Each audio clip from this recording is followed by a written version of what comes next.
आज आम्ही निघालो होतो बाजारात जाण्यासाठी. हाय फ्रेंड्स, मी प्रगती तुम्हा सर्वांचं माझ्या ब्लॉगमध्ये परत एकदा स्वागत करते. त्रिशू तर आता बऱ्यापैकी चालायला शिकलेली आहे, म्हणून आम्ही तिला कुठं पण घेऊन जाताना असं पायी पायी चालवतच घेऊन जात असतो.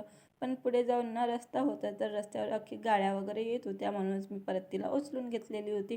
आणि असं वाटत होतं की बाजार सगळं उठून गेलं की काय, कारण आम्ही खूपच उशिरा बाजारात चाललेलो होतो. इकडेचं बाजार तर 7 वाजता सुटून जात असतो आणि आम्ही गेलो होतो 6 वाजता, म्हणून काही एवढी जास्त लोक पण नव्हती. त्रिशूला उचलून घेतला आणि नंतर मग आम्ही परत बाजारात निघालो होतो. बाजारात जाऊन मस्त आम्हाला जे हवं होतं ते खाऊ वगैरे घेतलं आणि मग दुकानात जाऊन बसलेले होतो. आता मला काही एवढं बाजार करायचं नसते, बाजार तर बाबाच करत असतात, भाजीपाला वगैरे. त्यामुळे मी एका ठिकाणीच बसून असते, नाही तर तुम्हाला पण सगळं बाजार फिरवलं असतं. तर नंतर कधी मी जाणार तर मग तुमच्यासोबत नक्की शेअर करणार.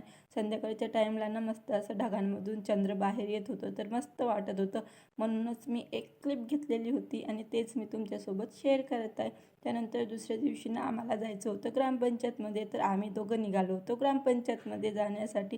जाता जाता आम्हा दोघांची अशी मस्ती चाललेली होती. पुढे गेलो तर तिथे तर धान्याचे पोते ठेवलेले होते आणि त्रिशूला या पोत्यांवर खेळायला खूप जास्त आवडते. चला तर भेटू आपण अशा दुसऱ्या ब्लॉगमध्ये. ब्लॉग आवडला असेल तर लाईक कमेंट नक्की करा आणि सबस्क्राईब करायला विसरू नका.